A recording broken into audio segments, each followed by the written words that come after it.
up in the morning and I hit the ground running. Another day, another dollar while I'm doing what I love. I make a little cream and I'm still chasing my dream. But one thing I learned is life ain't always what it seems. Well, it's cold, it's cold, it's wet, and when it's nice, it's warm out.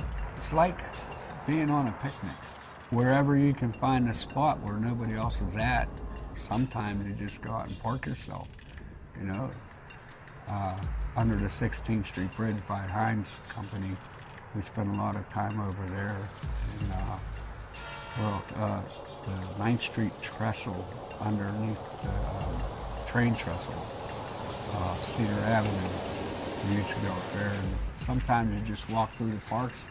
You walk and walk and walk, and you get really tired, and you just sit down on a bench and just relax and take it easy. When I was about 9 years old, some stuff happened to me in the community in the North Side. I got picked up by a van driver. I didn't know any better, I guess, and he did some bad things to me sexually in the back of the van, and he was picked up and arrested. After a while, he was convicted and all that, and I didn't know that this was something that could really bother a person, I mean, I didn't know it would follow them through their life. And I was 16 and I got a job at the Elgin General Hospital. First I volunteered there for 2 years, from 14 to 16. I was offered a job on the payroll, and when they gave me the job, I was making a lot of money. I was making more money than a regular high school student was. At that time, it was minimum wage was $2.10 an hour, and I was making $4.40 an hour because they considered me a nurse aide because I was a prep orderly for the hospital.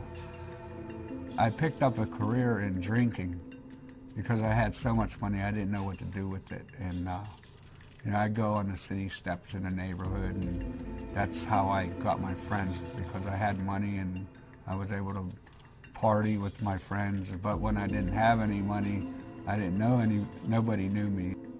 My mother come up to me one day when I wasn't paying my rent, and she told me, she said, you know what? She packed up my things and gave them to me and said, hit the road, Jack. And basically from the time I was maybe 16 until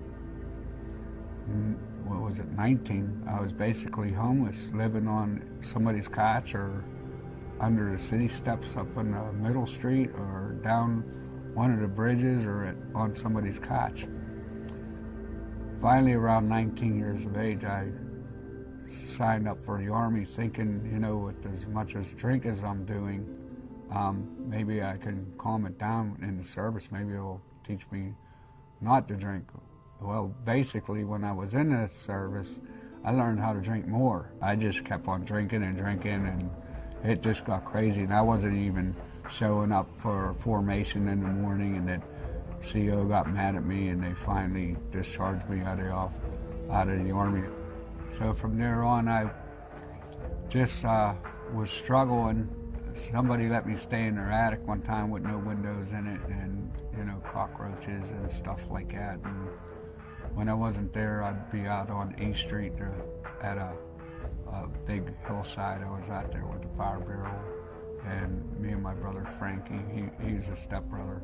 Me and him, he was homeless too, and he showed me some of the ropes of, how to survive out there. I've got beat up, by a security guard. I mean, he really beat me up really bad. He lured me into a display of propane bottles, almost put me through the window and got a deep cut here. Almost killed me, they said. I got robbed when I was about 21 right in front of Elgin General Hospital, got stabbed in the eye and dislocated my shoulder and stuff. And I guess that's probably some of the things where I was afraid to go ask for help. I was just basically keeping to myself. Finally, my oldest brother, Jack, he is a Navy veteran, Vietnam veteran, and he went through the domiciliary programs that the VA has. He has a substance abuse himself, and he successfully got through their treatment. He saw how bad I was really getting sick with the alcoholism. And he told me, he said, Ron, you know what? You need to call the VA. And being that it was so many years later, I thought that there was nothing there for me at the VA. He got me in touch with them. I called, I think it was CTAD over in Pittsburgh, and I was admitted to CTAD for a 21-day program there, where they admitted me from there to the domiciliary program at Butler VA. I went to Butler VA, and I went through their program successfully in 2003, and I came back home to Pittsburgh, and I was doing well for about a year. I had a good job. I was managing a pizza shop, and that was the year when my brother Frank got killed as a pizza delivery driver. And not long after that, my mother had passed, and then my job burnt down from a person that lived upstairs was smoking crack. I guess he dropped his pipe into the chair, and it just burned the whole building down. And so many things in that little bit of time. I guess the tools that I learned from the VA, I didn't take them home and use them. And so I was carrying on there for about another year. And then one day in April of 26, 2007, I just asked the police to 302 me to see if I can get help again. And they took me to Allegheny General Hospital to detox. And while I was there, I talked to this really nice doctor. I can't remember his name, and he told me, he said, Ron, are you a veteran? I said, yes, sir, I am. And he said, would you like some help? I said, I would, I really would, you know, because I'm tired, I'm sick, and I don't want to do this again anymore. And I told him, but I think I wore out my welcome with the VA because I've been through their program, and I don't think they'll take me back. And he told me, he said, let me ask you, do you want to try it? And I said, sure. So he actually got on the phone, called the VA, and the VA said, yes, we'll take him back. I did go to the VA the second time to the domiciliary program, and what the domiciliary is, it's a place where the veteran goes, they get one-on-one case management with these veterans. They get 3 hots and a cot, and they have their freedom while they're there, but they do have classes to go to. They show you your triggers. They show you how to work around your triggers.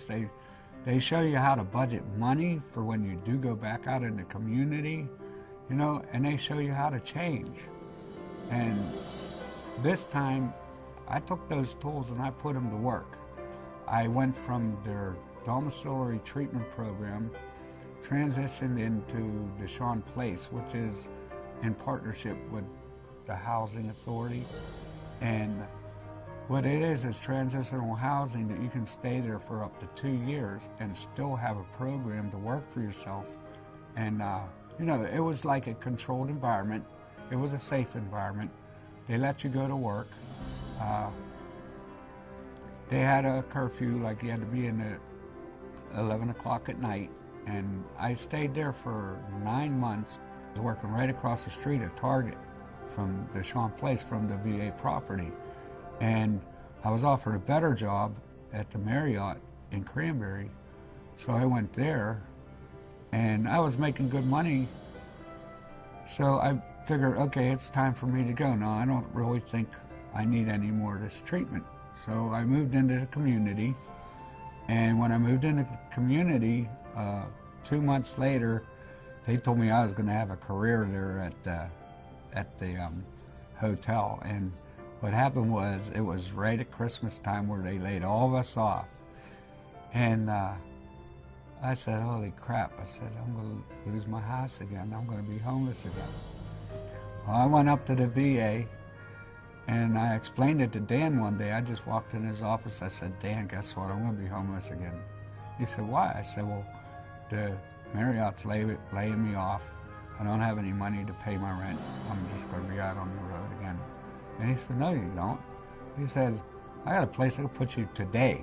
So I went to the McLean Shakely Veterans Center. stayed there for 9 months, and they offered me a HUD vest. And it's a partnership between the VA and the Housing Authority.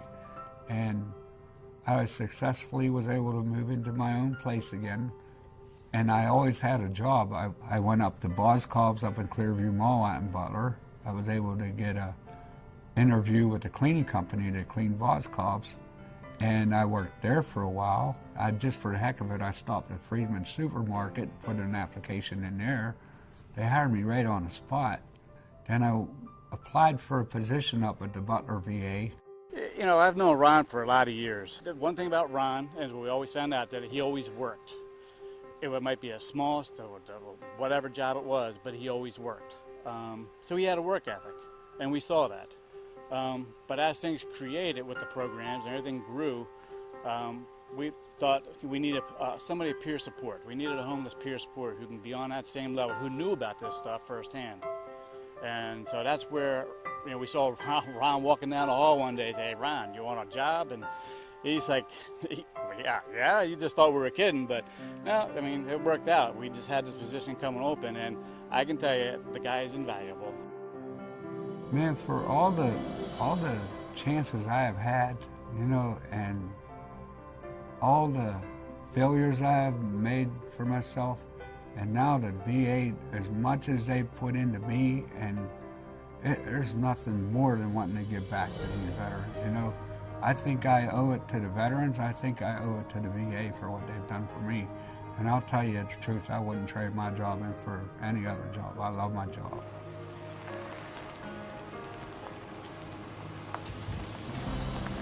Hey, Mark, what's up, buddy? The veterans, they know me, so what I will do is I'll call them up and ask them if I can stop by. So I go around, see how they're doing, see if they have any issues that need to be taken care of. Even if they have to go to court or something, or go pay a fine or something, they don't have transportation, I'll get them there. And if we don't hear from a veteran, if we knock on the door or call them and they're not answering, we'll be worried about them. We'll keep pounding at their door until they answer us, because we really do care about our veterans.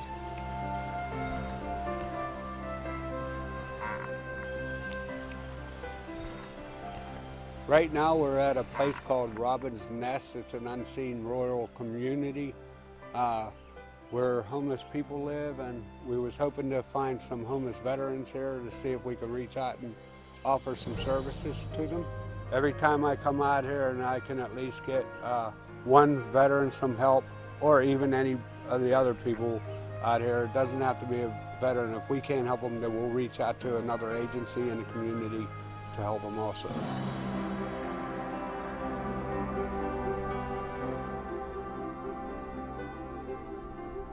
There's a place out there called Patch's Place. She knows pretty much about that area out there, and she's like a director, which also helps homeless people. Coming up to check to see if you have any contact with any veterans? A few. Yeah, we'd definitely like to talk to them. All right, So, get on down. if you can bring us down, do your guide thing, we'd be very appreciated. She took us to the caves to show us, but we did not see anybody that was active in those caves, though. But they were, I guess, if it was bad weather or something, they would probably go there to keep dry or whatever. A little bit close quarters, but they'll keep you warm, I guess so. Keep you out of the wind and the elements. Yeah. Veterans go out into those wars and into them woods, and, you know, they fight and they come back, you know, and it's hard for them to readjust. It's hard for their families to adjust to them. So what they do is their own families kick them to the curb. And that's what the VA's here to say, you know, we're here to help you. Don't sleep outside under the elements, because you don't know what could happen out there. Please come to the VA. We'll reach out. I know there's something there for you. Just let us find it, you know? And you deserve it. I mean, you gave us our freedom, so let us give you something back.